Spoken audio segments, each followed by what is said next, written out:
today as it did back in April, but so in March 2020 the interregnum government introduced the most draconian restrictions ever imposed upon the Irish people, abandoning long-standing democratic, legal and scientific processes.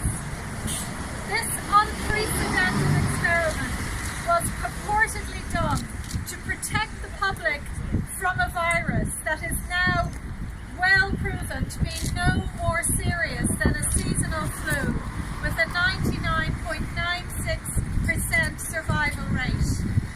The Constitution was effectively suspended without proper parliamentary process or judicial oversight, as the majority of the population have their liberties removed on the most spurious and unscientific grounds. Universal lockdown, social distancing and mask wearing were enforced, despite the absence of any scientific proof that these measures might in any way impede a virus. Legislation was drafted on the pretext of this virus deeming all citizens to be a permanent potential biohazard. The public have been placed under effective house arrest for almost 1 year, deprived of the right to family life, to religious worship, to maintain their livelihood, to travel freely, to attend public gatherings, to bury their dead, to bodily integrity, to stand within 6 feet of one another, and to their privacy. Children were denied their education, social interaction, and the right to a family life. Many of our children have since lost their parents to suicide due to the economic carnage caused as a direct result of the state's disproportionate, unjustified and patently absurd actions.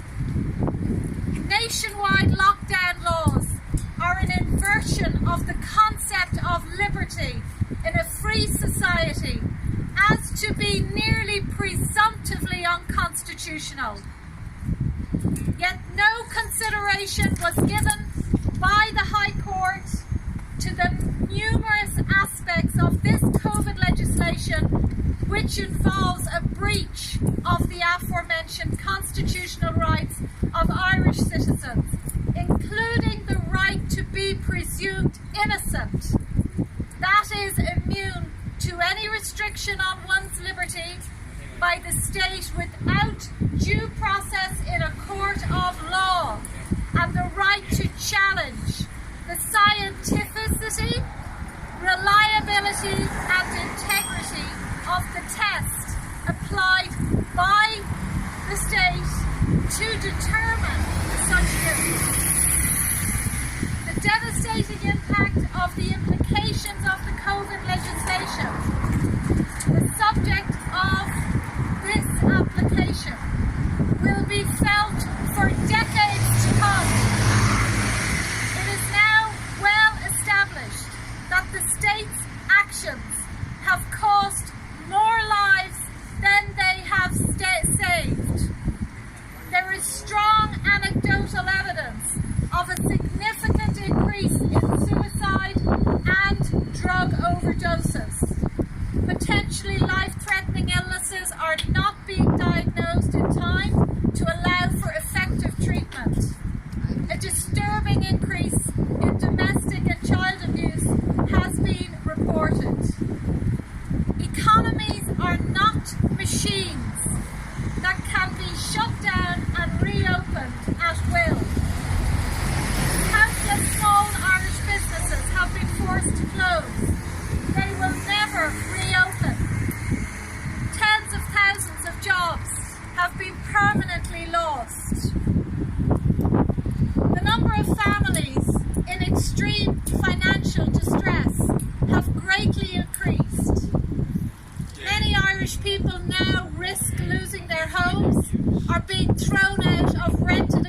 inflation, while COVID subsidies have led to an enormous increase in the national debt, which will burden taxpayers for generations to come.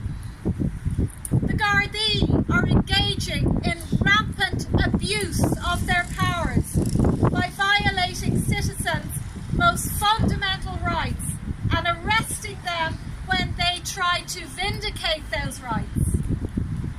Doctors, hospitals and the mainstream HSE-funded media have a perverse monetary incentive to promote the coronavirus narrative, terrorising a nation that is already on edge with their daily agenda of fear and deceit.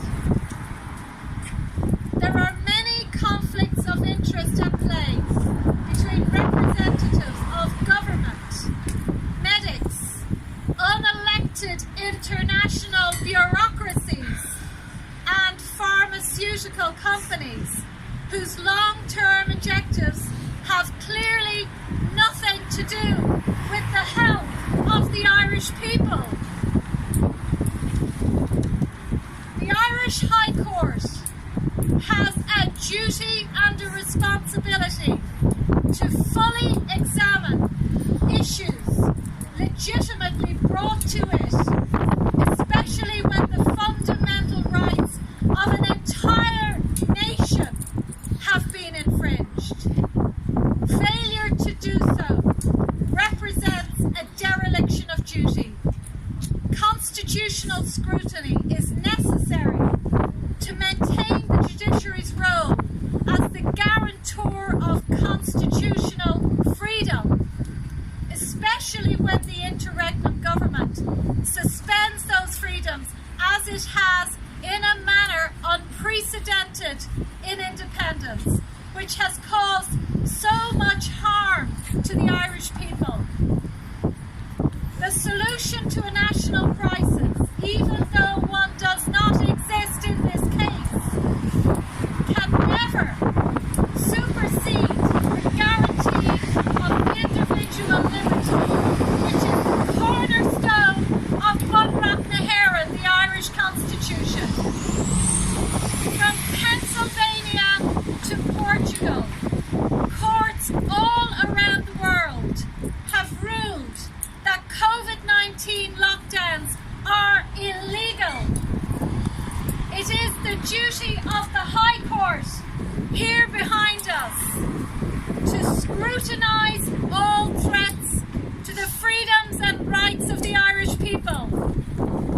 In denying us the right to leave to allow that to happen, it has gravely failed in its responsibilities to the Constitution and to the Irish people. And that is why we are here today at the Court of Appeal to appeal this unconstitutional decision by Justice Charles Meenan to allow this lockdown legislation to be tested, because we know it is unconstitutional.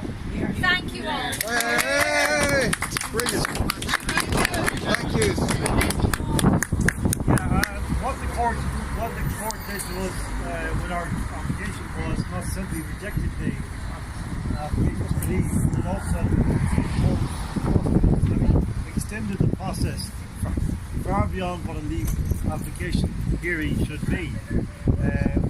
A leave hearing should be the application to be assessed on its merits by the judge, and he says either A or nay, and then you proceed from there. Instead, the judge created a pseudo full hearing at which he allowed the cost to ramp up, with the precise intention, I would say, of imposing them on us at the end.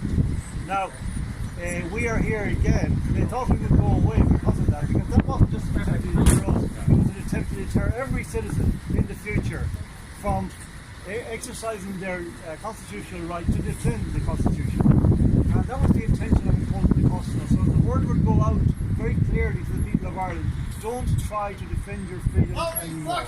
Don't try to change your fundamental don't try to impose your citizenship on the courts, on the government of this country. So we are here to defend the Constitution, and we are here to ask the Court of Appeal to do what the High Court failed to do, which was to defend the Constitution, to fulfil the oath they have all taken as judges. The state, in its defence, said that the sole provision in the Constitution which allows the state of emergency, Article 58.3, they claim that they hadn't actually used that.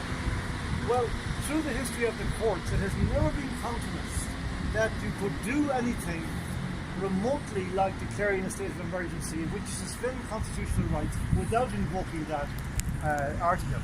That article requires there to be a war or an armed rebellion.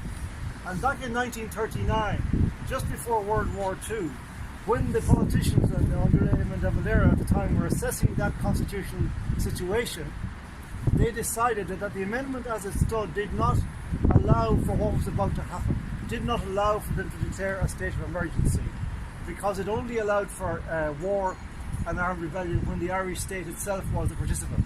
So they had an amendment to the Constitution at that point, which did not extend itself beyond war and armed rebellion. It simply allowed situations in which the Irish state was not a belligerent, was not a participant, to be included in the wording. And at the time, the proposal was put forward that the provision might be extended to allow for other forms of emergency. And that was roundly dismissed by Gemma O'Dortherty. Having considered it, he said no, that would not be necessary and would not be done. And that position has been held right through to the present time. In 2011, the late Mr. Justice Adrian Hardiman issued a judgment in the case called Delway Investments versus Nalon, in which he said that this was the sole provision under the Constitution where the provisions of the Constitution could be suspended, and that was the end of it. Now, what the state says is that they didn't use that, and that implies that by not using the provision which is there to protect the Constitution from incursion, you can simply move your tent a couple of yards down the street and put it up again. Now you can attack the Constitution in any way you please, without reference to this article, without reference to it. And this is the question fundamentally that we're putting before the court. Because if the answer to that question that the court gives us now is yes, you can do that, that means that all these last, whatever, 8 decades, the Irish Constitution has not been a constitution, has not been a guarantor of the fundamental rights and freedoms of Irish citizens. It has been, in effect, a role of toilet paper. That's what it has been. That's the question we're asking the court. Is this constitution toilet paper, tissue, or is it something else? Is it the guarantor of the rights, the fundamental rights of the Irish people? Simple as that. Now all the other stuff, there's lots of other stuff which go to that point. But that's essentially what we are asking. We are a little bit encouraged from recent judgments, which I won't mention by name, but there have been 1 or 2 judgments in the recent past which indicate that at the highest level now of the judiciary, there are a couple of people who have awoken to what is happening in our country. That remains to be seen. I won't go any further than that. I hope that's true. I hope I'm not being naive again. I tend towards naivety in some respects. But I do think that this is the crunch time for the Irish Constitution. It's the crunch time for Ireland and for the Irish people. Do we have any longer the freedoms and the rights that we grew up with, that we assumed to be there, or have they been stolen from us by thieves in the night? That is the question. I hope I can answer that in a few months' time by saying no. We were pessimistic. We were too catastrophized. We catastrophized too much. No. The Constitution is safe. We, the Irish people, are safe. Our children's freedom is safe. I hope I can stand here in a few months and say that. Thank you, John. Thank you, John.